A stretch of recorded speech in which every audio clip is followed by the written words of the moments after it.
It was supposed to be a simple job. A leaky U-bend under a porcelain kitchen sink in a part of town where the houses had names instead of numbers. The Willows, the invoice said. Sounded peaceful. Deceptive. I pulled my van up the crushed gravel driveway, the engine ticking as it cooled in the oppressive quiet. Rain threatened, the sky a bruised purple that promised a downpour. I just wanted to get in, fix the drip, get paid, and get out. An hour, tops. My life was a series of these contained problems, neat little boxes of chaos I could methodically restore to order with a wrench and some sealant. It was the other kind of chaos, the human kind, that I went out of my way to avoid. I grabbed my toolbox, the familiar weight of comfort in my hand, and walked up the stone path. The woman who answered the door was not what I expected. Dr. Alara Vance. The name sounded severe, academic. I'd pictured someone older, sterner, with tweed and sensible shoes. But the woman in the doorway was tall and wore a simple gray cashmere sweater that looked softer than anything I owned. Her hair was a dark wave of silver and black, pulled back loosely, and her eyes were the color of the storm brewing overhead. They held a kind of exhaustion that had nothing to do with being tired. "You must be Alex," she said. Her voice was low, smooth, but with a slight tremor, like a string pulled just a little too tight. "Please, come in." I stepped inside, my work boots feeling clumsy and loud on the polished hardwood floors. The house smelled of old books and lemon oil, a clean, sterile scent that seemed designed to cover something else up. It was beautiful, of course. Everything was in its place. Art on the walls that looked real, furniture that looked like it had never been sat in. It was less a home and more a museum exhibit on what a home should look like. A perfect, silent cage. "The kitchen's this way," she said, leading me through an archway. "It's just a persistent drip. I've put a bowl under it, but the sound is," she trailed off, gesturing vaguely. The sound was driving her mad. I got it. A single, rhythmic drip in a house this quiet would be a form of torture. It's the one thing you can't ignore, a constant reminder that something is broken. I knelt and opened the cabinet under the sink. The bowl was half full. The drip was steady, a fat plink of water every 3 seconds. A corroded seal on the PVC pipe. Easy. An hour was generous. I laid out my tarp, arranged my tools with practiced efficiency. It's a ritual, a way of imposing order before I even begin. Dr. Vance stood a few feet away, her arms crossed over her chest, watching me. Most clients leave. They go into another room, make a phone call, pretend I'm not there. But she stayed, a silent, anxious sentinel. It made the back of my neck prickle. I could feel her gaze on my hands as I worked the wrench. "Do you need me to move?" she asked, her voice startling me. I grunted, my head half inside the dark cabinet. "No, you're fine," but she wasn't. She was a humming wire of tension in the quiet room. I could smell her perfume, something subtle and green, like crushed leaves after a storm. It was distracting. I focused on the threads of the pipe, on the satisfying groan of metal giving way. This was my space. My world of washers and gaskets and things that fit together perfectly. I understood this language. The language of her silent watching, however, was entirely foreign. I slid out from under the sink to grab a new washer from my box. My shoulder brushed her leg as I moved, and she flinched, a tiny, almost imperceptible movement.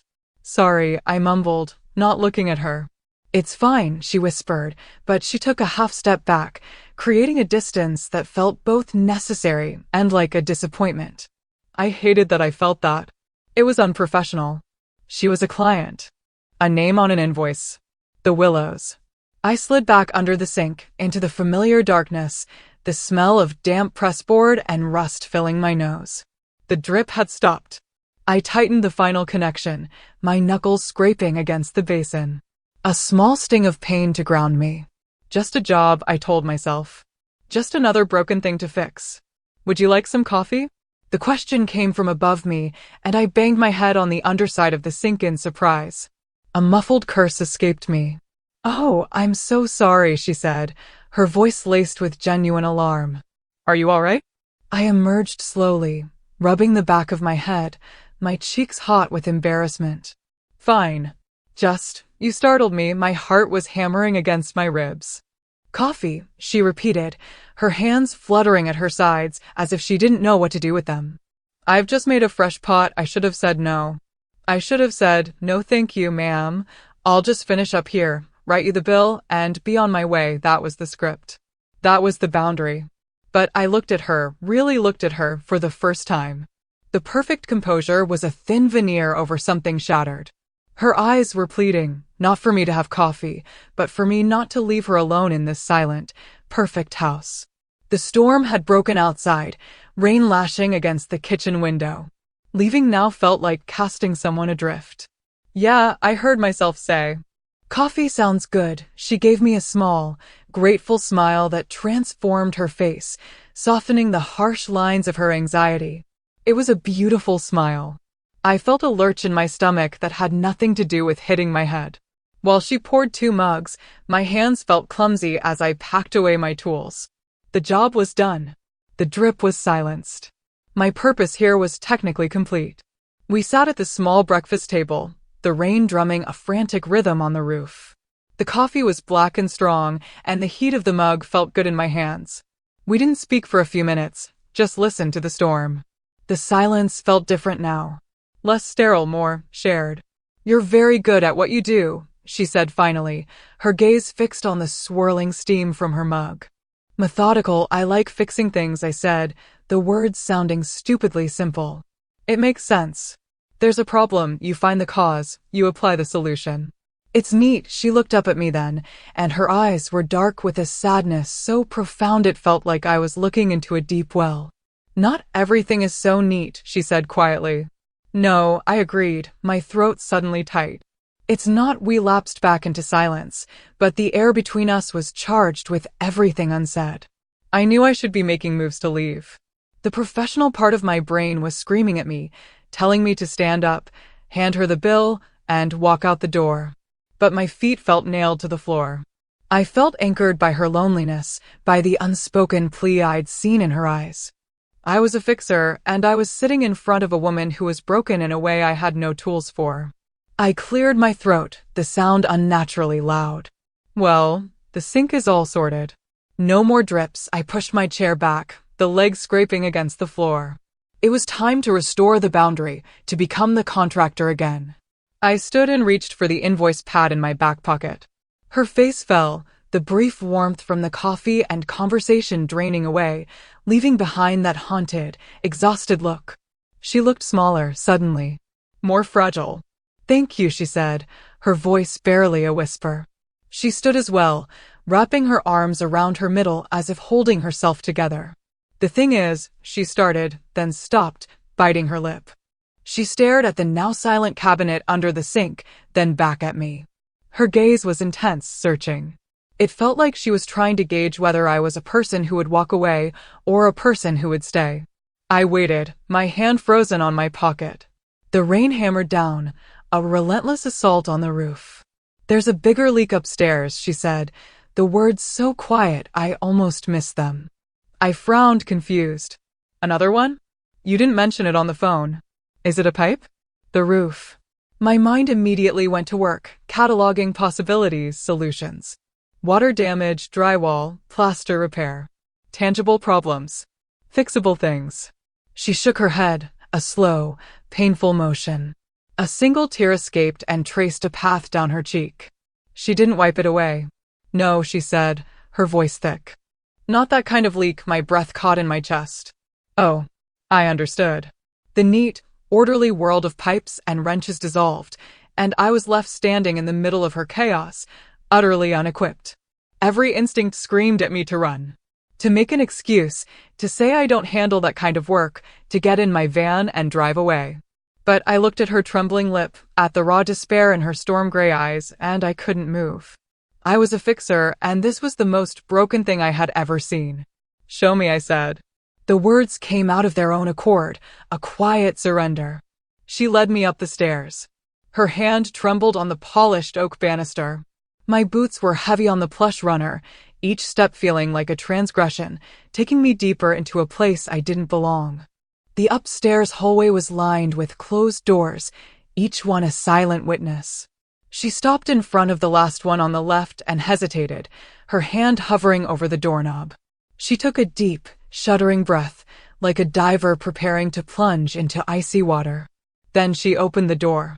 The room was dark, the curtains drawn tight against the storm. But even in the gloom, I could see the shape of the mess. It wasn't water damage. It was life damage. The room was an artist's studio, or it had been. A large easel stood in the center, draped in a dusty white sheet, its form like a ghost. Canvases were stacked against the wall, some blank, others turned to face it, hiding their secrets. The sharp, nostalgic smell of turpentine and oil paint hung in the air, thick with disuse. But it was the boxes that told the real story. Cardboard boxes, half-filled and abandoned. One was overflowing with books on Renaissance art, another with neatly rolled charcoal sketches. A smaller one on a workbench held dozens of tubes of paint, squeezed and exhausted, and a jar thick with brushes, their bristles stiff and dry. This wasn't a leak. This was an amputation. A place where a vital part of a life had been violently stopped. It was my wife's studio, Alara said, her voice hollow in the still air. Anna. She was a painter, was. The past tense hung between us, heavy and suffocating. She's gone. I didn't ask how or when. The details didn't matter. The result was all here, in this suffocating, silent room. The grief was a physical presence, a weight pressing down on my chest, making it hard to breathe. Alara walked over to the sheet-covered easel and touched it, her fingers tracing the outline of the canvas beneath. I haven't been in here in 6 months. I tried to pack it all up. I thought if I could just put it all in boxes, I could contain it. But I can't. It's leaking out. Into the rest of the house. Into me. Her words landed like stones. The perfect house, the sterile quiet, the controlled facade, it was all a dam she had built against this tide of grief. And it was breaking. The kitchen sink had just been the first, most literal crack. I looked around at the abandoned work, the frozen potential. My hands itched for a wrench, for a tool, for something I could do to make it right. But there was nothing. No pipe to tighten, no seal to replace. My entire skill set was useless. I felt a surge of panic, of inadequacy. I should not be here. This was too intimate, too raw. This was a stranger's sacred ground, and I was trespassing. I'm sorry, I said, the words feeling like pebbles against a mountain. I should go. I started to back out of the room. Please, she whispered, turning to face me. Her face was a mask of desperation. Don't. Please don't leave, the plea undid me. It snagged on something deep inside me, the part that recognized her profound loneliness, because it was a mirror of my own. I spent my days in other people's houses, a temporary fixture, always on the outside of their lives. I fixed their homes and went back to my empty apartment. I knew this kind of quiet. I walked back into the room, closing the door softly behind me, shutting out the rest of the house, the rest of the world. We stood in the dim, paint-scented darkness. The only sound was the rain and her ragged breathing. I don't know what to do, she confessed, her voice cracking. Every time I try to touch her things, I can't breathe. It feels like I'm drowning. The metaphor was so perfect it hurt. I saw it then. Her standing in the middle of this room, the memories rising like water around her, pulling her under. And I, a plumber, a fixer of leaks, understood. I walked toward her, my steps slow, deliberate. I didn't have a solution. I didn't have the right words. All I had were my hands. I reached out, not to touch her, but to the sheet on the easel. My fingers hesitated for a second, then I took the corner and pulled. The sheet slid to the floor in a whisper of cotton. The painting on the easel was unfinished. It was a portrait of Alara. She was sitting in the armchair from her living room, a book open in her lap, but she was looking up, a small, private smile on her face. The artist had captured the light from a window, catching the silver in her hair, the intelligence in her eyes, the gentle curve of her mouth. It was a look of pure, unguarded love. The background was just sketched in, the hands holding the book only half-formed, but the face was alive. It was Alara as seen through the eyes of someone who adored her. Alara made a choked sound, a strangled sob, and covered her mouth with her hand. The sight of it, raw and unfinished, was a fresh wound. A story without an ending. She was working on it. Alara wept, her body shaking. It was for my birthday. I stood beside her, my heart aching with a pain that was not my own, but that I felt just as keenly. I could feel the invisible presence of the woman who had wielded these brushes, who had mixed these colors to capture the exact shade of her wife's eyes. This room wasn't a tomb, it was a testament. A testament to a love so big its absence had broken the world. My carefully constructed professional wall, the one I used to keep the chaos of other people's lives from touching mine, didn't just crack. It crumbled into dust. Without thinking, I reached out and put my hand on her arm. Her cashmere sweater was unbelievably soft under my calloused fingers. She flinched at first, then leaned into the touch, a desperate, shuddering weight. Her sob broke free and she turned, burying her face in my shoulder. My work jacket was probably covered in dust and smelled faintly of pipe glue, but she clung to me as if I were a life raft. I wrapped my arms around her, holding her steady as the storm of her grief finally broke. I held her while she cried for her wife, for the unfinished painting, for the silent, empty house. I just held her, my chin resting on the top of her head, my own eyes squeezed shut against the sudden sting of tears. There was nothing to fix. There was only this. Holding the pieces. We stood like that for a long time, until her sobs subsided into trembling breaths. The rain outside softened to a gentle patter. She didn't pull away, and I didn't let go. It felt like if I did, she might drift apart. Her head was tucked under my chin, and I could feel the warmth of her breath through my shirt. It was the most profound intimacy I had ever known, this sharing of sorrow. It was more real than any touch I'd ever been given. Eventually, she stirred, pulling back just enough to look at me. Her face was blotchy, her eyes red-rimmed, but the terrible tension was gone. In its place was a fragile, raw vulnerability. "I'm sorry," she whispered, her voice hoarse. "You came here to fix a sink." I shook my head, my hand moving from her arm to cup her cheek. Her skin was soft, damp with tears. I wiped one away with my thumb. "Some leaks are more important than others," I said, the words feeling truer than anything I'd ever uttered. Her gaze dropped to my mouth, and the air in the room shifted. The grief was still there, a heavy blanket, but something else sparked underneath it. A flicker of life. Of need. It was a terrifying, beautiful thing to see. I felt it in my own chest, a mirror of her own fragile hope. I knew I should step back. I knew I should let her go, restore the space between us, but I couldn't. My thumb stroked her cheekbone, a slow, comforting rhythm. She closed her eyes, leaning into my touch again, a quiet sigh escaping her lips. This was a line, a point of no return. Crossing it would change everything. It was unprofessional. It was reckless. It was also the only thing that felt real in that moment. I leaned in slowly, giving her every chance to pull away. She didn't. She met me halfway. The kiss was not frantic or desperate.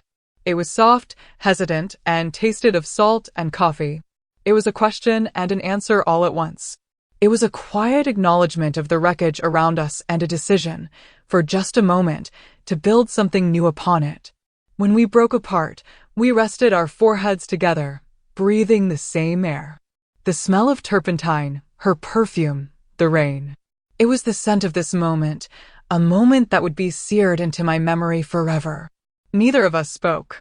There were no words for what had just happened, for the shift from stranger to something else. Something unnameable and fragile. She took my hand, her long, elegant fingers lacing with my shorter, calloused ones. Our hands looked so different, from two separate worlds. But they fit. She led me out of the studio, closing the door gently on the unfinished portrait and the ghost of the woman who had painted it. She didn't lead me downstairs to the front door. She led me to her bedroom.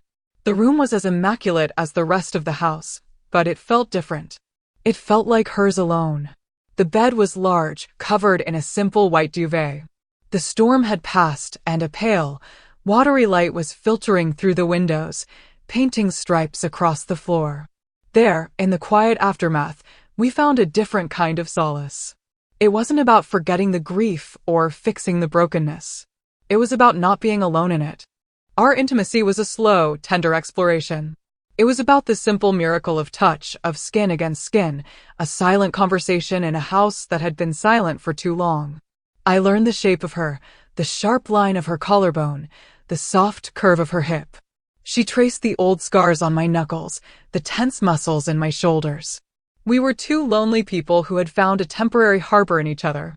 It was more than comfort. It was a quiet act of defiance against the emptiness.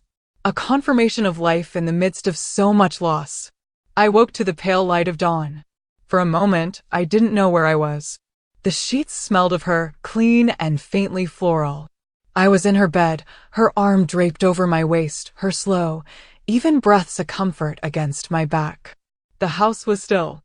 The rain had washed the world clean. I lay there, listening to the birds starting to sing outside, and a feeling I couldn't name bloomed in my chest. It wasn't just relief or satisfaction.